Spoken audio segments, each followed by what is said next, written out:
Nothing in the world is worth having or worth doing unless it means effort, pain, difficulty. I have never in my life envied a human being who led an easy life. I have envied a great many people who led difficult lives and led them well. Theodore Roosevelt. To announce that there must be no criticism of the President, or that we are to stand by the President, right or wrong, is not only unpatriotic and servile, but is morally treasonable to the American public. Patriotism means to stand by the country. It does not mean to stand by the President or any other public official, save exactly to the degree in which he himself stands by the country. It is patriotic to support him insofar as he efficiently serves the country. It is unpatriotic not to oppose him to the exact extent that by inefficiency or otherwise he fails in his duty to stand by the country. In either event, it is unpatriotic not to tell the truth, whether about the President or anyone else. Theodore Roosevelt, 1858 to 1919, was the 26th President of the United States, serving from 1901 to 1909. He was born on October 27, 1858, in New York City. Roosevelt came from a wealthy and influential family and had a privileged upbringing. Here are some key points about Theodore Roosevelt. Early life and education. Roosevelt was a sickly child, suffering from asthma, but he developed a passion for physical fitness.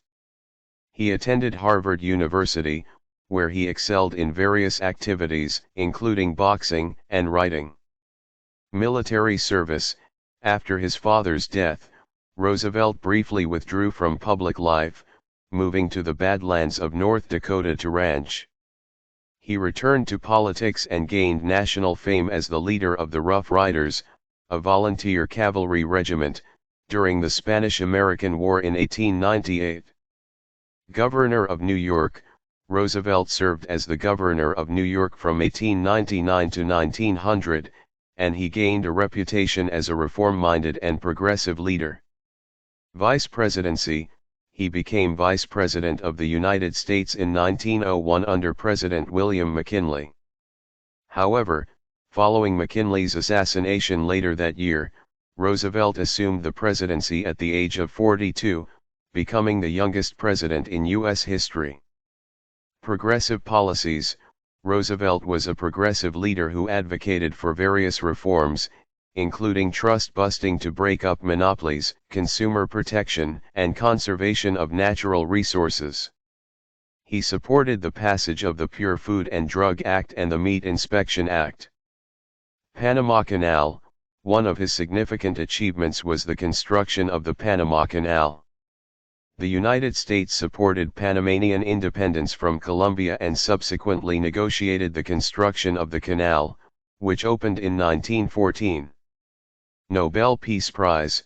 Roosevelt was awarded the Nobel Peace Prize in 1906 for his role in negotiating the end of the Russo-Japanese War, making him the first American to win a Nobel Prize. After the presidency. After leaving the presidency in 1909, Roosevelt embarked on a safari in Africa and later toured South America. He remained active in politics, running for president again in 1912 as a third-party candidate, Progressive or Bull Moose Party. Though he didn't win, his candidacy influenced the election. Legacy. Roosevelt is remembered for his energetic and dynamic leadership style, his commitment to conservation, and his progressive policies. His face is carved into Mount Rushmore alongside George Washington, Thomas Jefferson, and Abraham Lincoln. Death. Theodore Roosevelt passed away on January 6, 1919, at the age of 60.